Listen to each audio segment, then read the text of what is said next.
Iowa Stormwater Education Partnership with some programs lately. And this track this morning I will be moderating is entitled From Gray to Green and Urban Watersheds. Our first speaker is Todd Shoemaker, and he will be speaking on no bluffing in Fort Dodge. Mr. Shoemaker obtained his bachelor and master's degree in civil engineering at the University of Wisconsin-Madison. Chime in, go Badgers.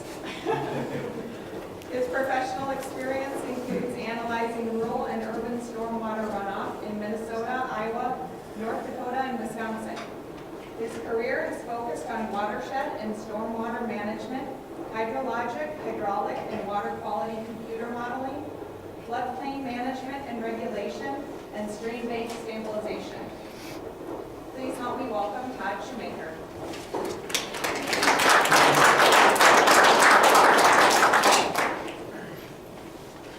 Hey, good morning, everybody. Thanks for coming.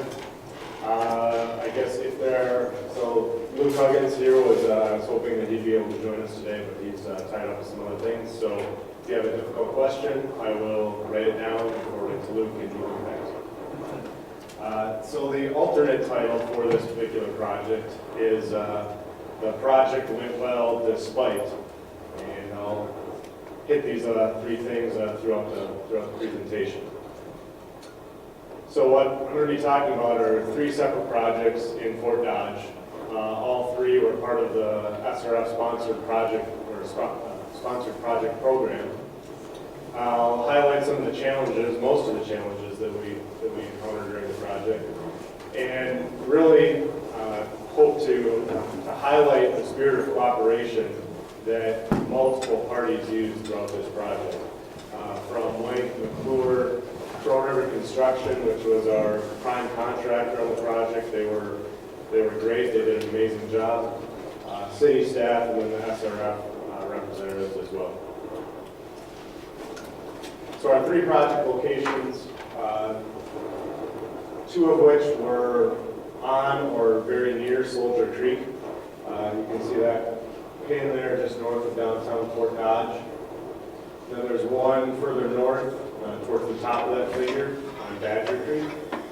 So I'll talk about all three of those, and both of those creeks, Badger and Soldier, drain into the Des Moines River there. So project number one, really the major focus for the city, their real motivation for requesting the sponsored project funds is this bluff or failed hillside in Crawford Park. You can see the dimensions there. It was quite a failure, quite an eyesore, and also a safety concern since this was located in a city park. Project number two is just up the slope, kind of on top of that bluff, where there's a existing city-owned parcel not really being used, so this was transformed into two bioretention basins to provide some water quality treatment before the water gets to Soldier Creek. And then project number three was further north, kind of out in the rural setting. Just this project ended up being stream-based stabilization. So we go back, talk about Soldier Creek first. Here is kind of a broader picture of Crawford Park. As I said, very popular park in Fort Dodge. On the far left there, you can see a playground. There's a couple volleyball courts. Through the middle of the park is a Frisbee golf course, highly used by city residents. And then making its way through the park is Soldier Creek, flowing from northeast to southwest. This, sorry I don't have a pointer this morning here, but from the aerial photo,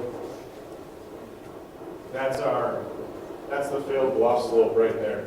So it makes sense. We have that large failure at the outside bend of Soldier Creek.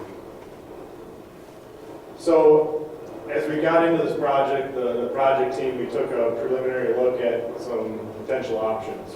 So the first one is, well, let's just connect the two bends. Let's remove that oxbow there.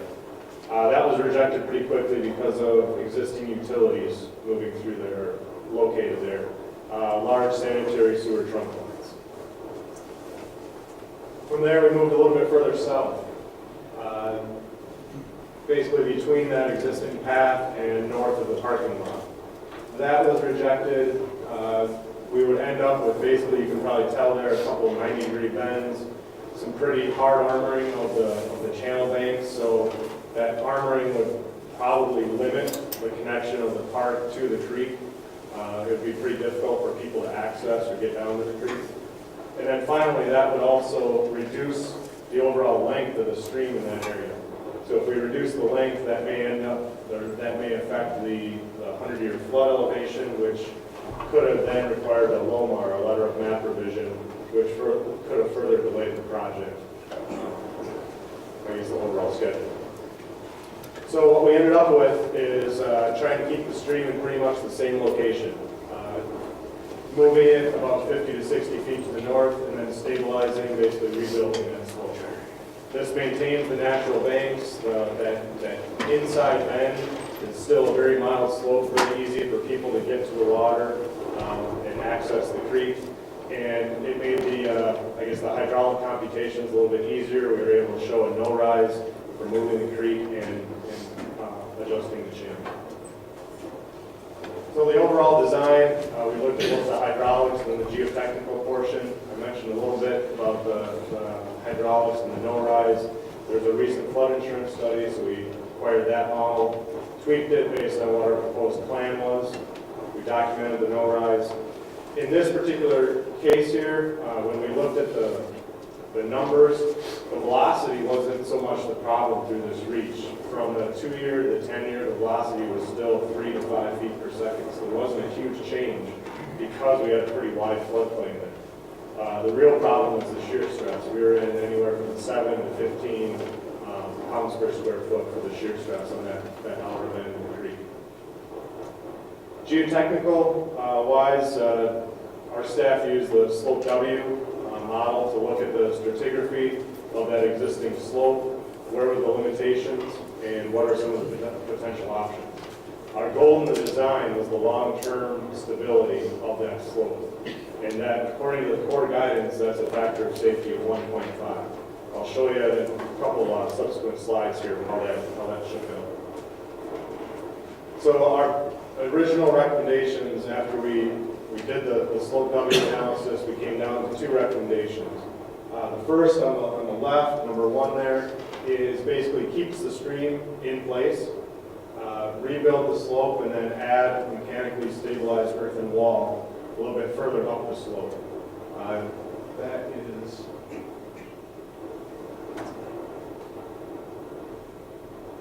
right there. So by the cursor, that's that MSE wall. Could be built. Option 2 is the constructed option, the design option, that moves the creek a little bit further north and rebuilds the slope at 2.2 to 1 slope. We decided on option number 2 for a few reasons. Cost, constructibility of getting equipment up the slope to build that MSE wall, and then third is actually having the contract or the know-how to be able to do that particular wall. So it just, all items kind of pointed to number 2, let's go after that particular option. So here's our selected design. You can see the stratigraphy there of the existing slope. We brought the new slope out, I guess towards me, that's that thick red line. Well, obviously it's the proposed slope. Sorry about that. We had the toe of the new creek is a vegetated riprap surface. And then as we build that slope, that's built up in various reinforced layers. And I mentioned that 1.5 factor of safety. That's that 1.51 number right here. So that's the rotation potential failure of that slope. So with this design, we were at 1.51. We hit the long-term recommended safety factor from the Corps. Here's a detail of that, so you can see the toe, the vegetated riprap on the toe, adjacent to the stream. Lower on that cross section, we went 3-foot lifts of non-woven geotextile, and then as we work up the slope, then they can be transitioned to 5-foot lifts. There's a chimney drain on the far left side of that cross section, so any drainage that's coming down kind of behind our new slope, we're capturing that, then bringing it back out to the vegetated riprap in a controlled fashion so we don't get any seepage or sloughing the new slope. And then finally, when we get this all rebuilt, we had a kind of a top dressing on here of compost, TRM, topsoil, seed, and blanket. That was a big part of this, is that we wanted our new vegetation to really take root and hold into our soil beds. So a big part of this, as I mentioned, was getting the right contractor, getting the right specifications. We had some specs in there for seeding and experience of our contractors, requirements on when to seed, and then also a vegetation warranty to make sure that what was placed out there will develop, and that the contractor has some buy-in, some interest to make sure that that vegetation develops.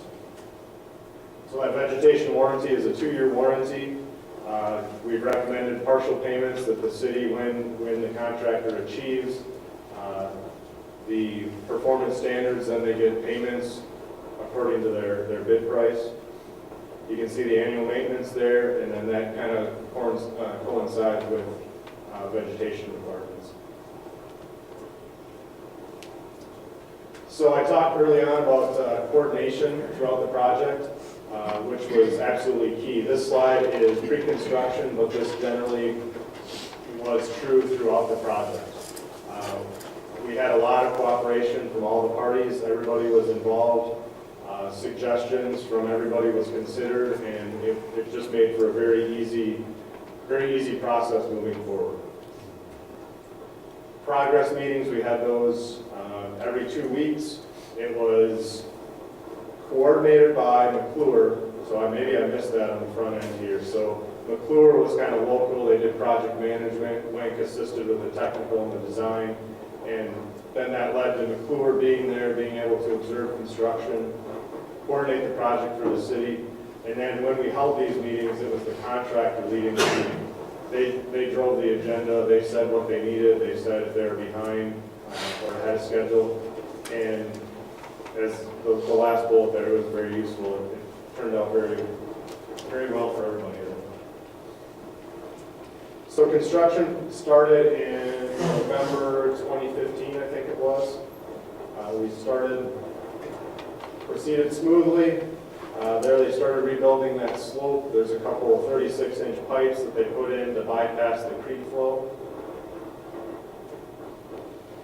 There's 2 crossings, or 2 at-grade stream crossings of Soldier Creek, so they put in some railroad ties to get the trucks and equipment across that without damaging concrete.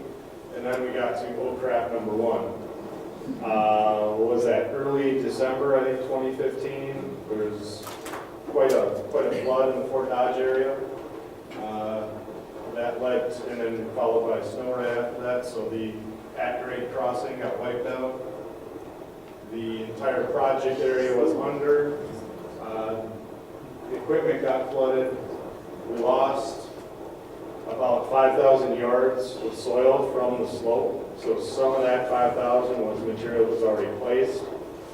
Some of that material was existing already on the slope. So that was a challenge we had. The city had another pond creation project that had just completed, so they were able to stockpile in the park, fill to be used for this project.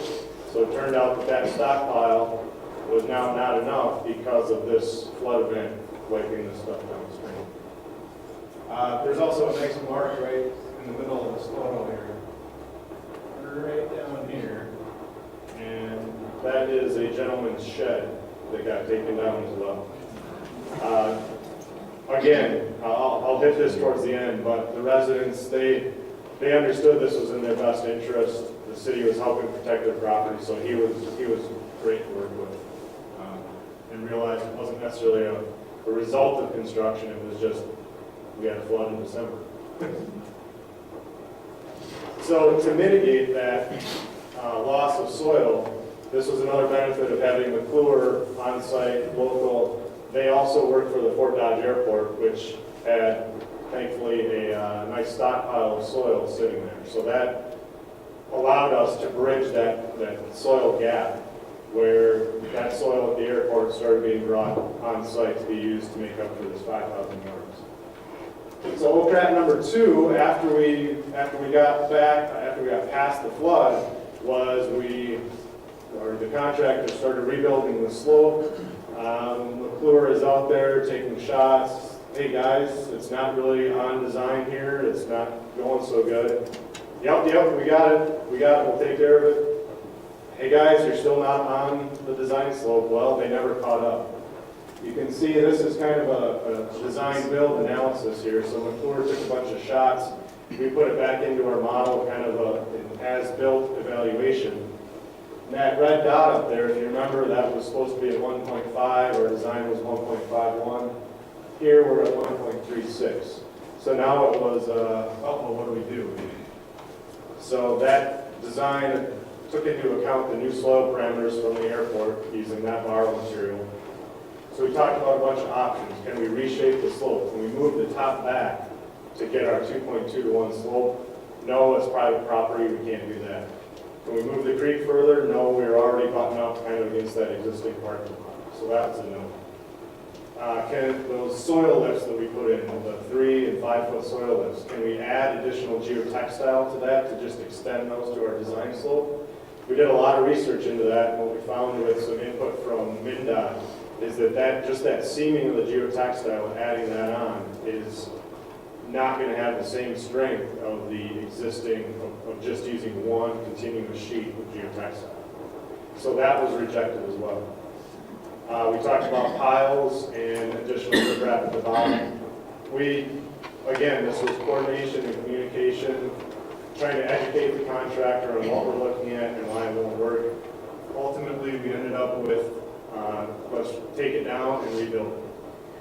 It wasn't the entire slope, I should say. They did build maybe half the slope correctly. There was this one half that was not built correctly. So they understood it, the communication was open, and as soon as we made that decision, boom, they were going, and they made it work. So here are a few photos of before and after.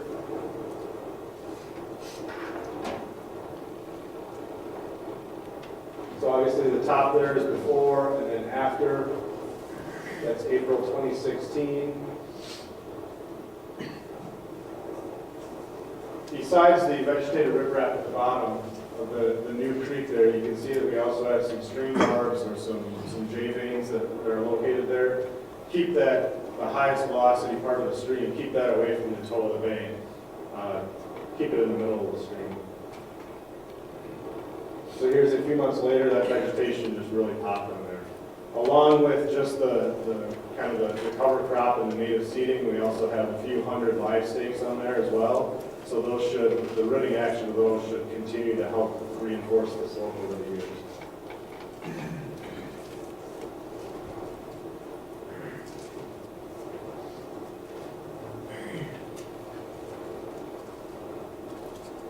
You can get a good view here of the stream barbs that are pushing that foul-legged channel right out the middle of the stream. So we had our share of change orders, there are 2 or 3 of them, I guess, for the loss of dirt, but everybody was kind of in tune with the project and knew why we had to do it.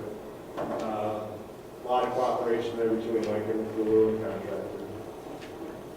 Move on next to the bioretention basins that were just up on top of the slope. So there's the before picture, and here's after.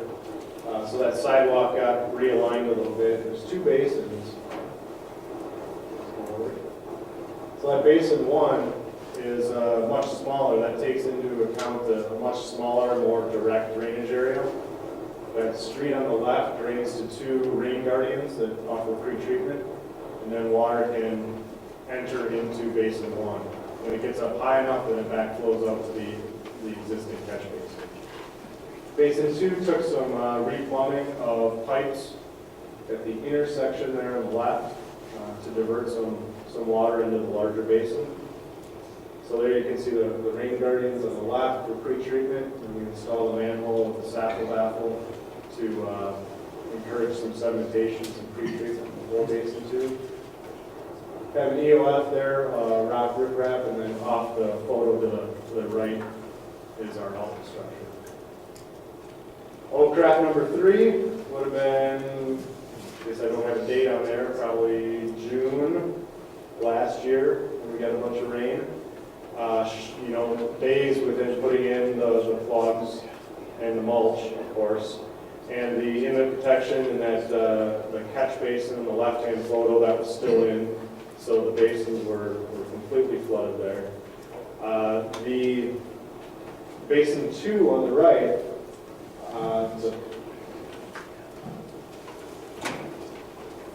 there's the designed outlet structure there, so that is set to filter the first 1.25 inches of runoff. Anything more than that goes into the outlet structure. This rain event was so severe that it used the EOF there to the left as well.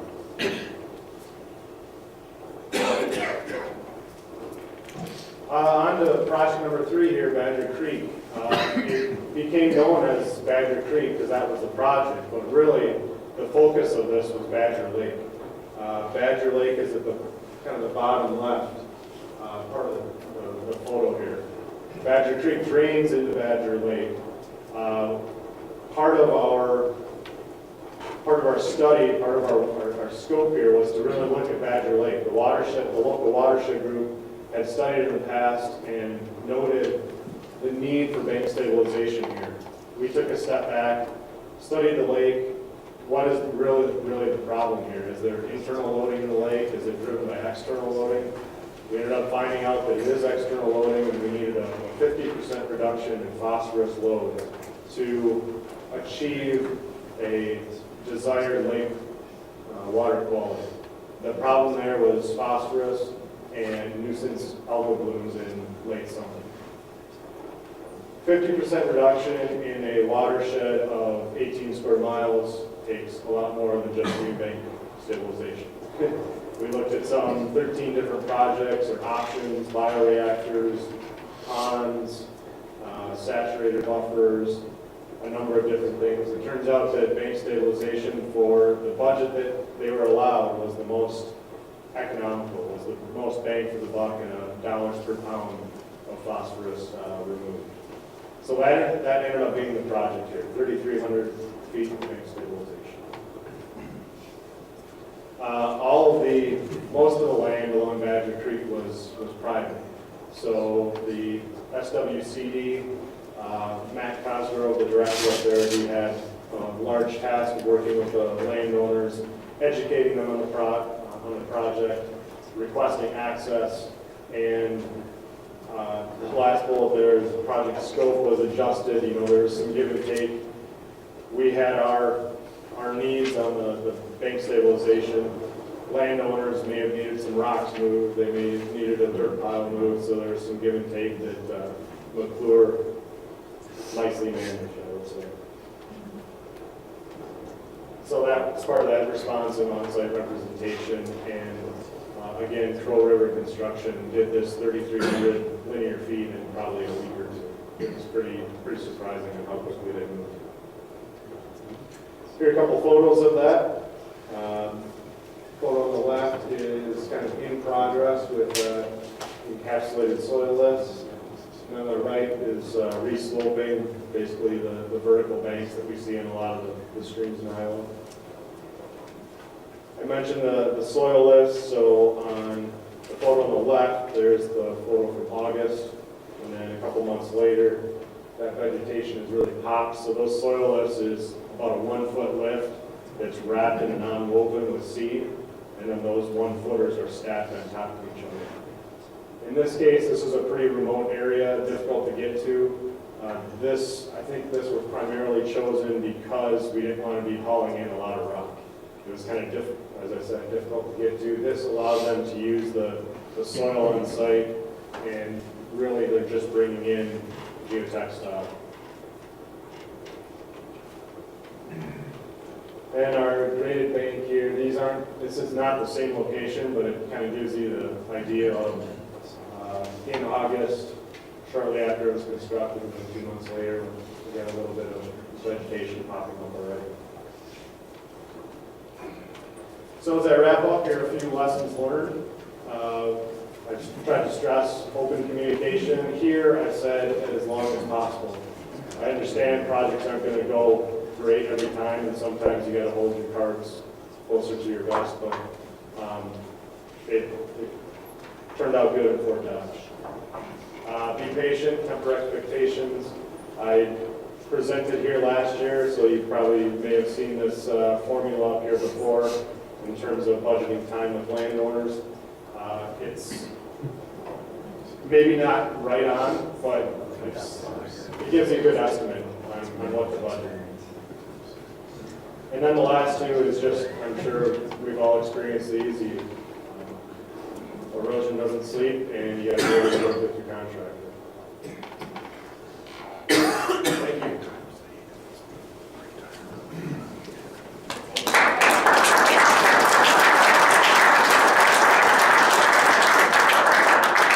We have a few minutes for questions if anyone has questions about it. Or with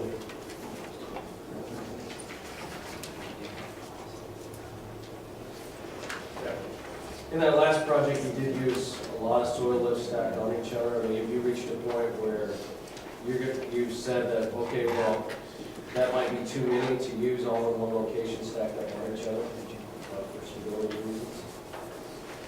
We did not on this project. I think the highest one was probably what you saw there, was about 15 feet.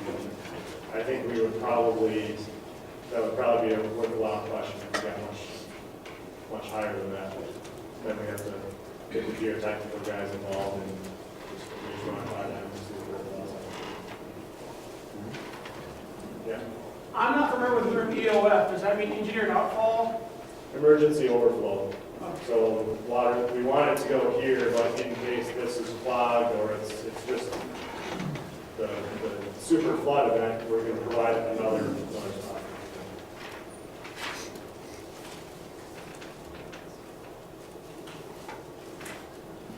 Thanks a lot. Thank you.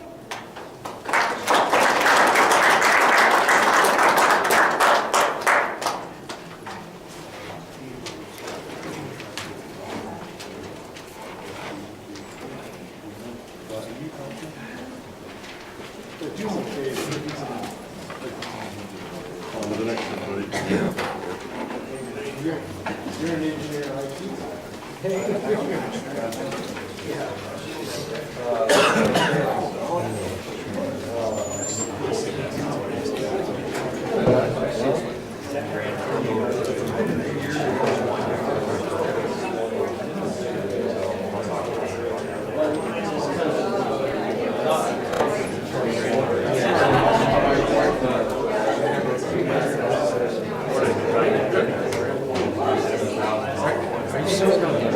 Pardon me?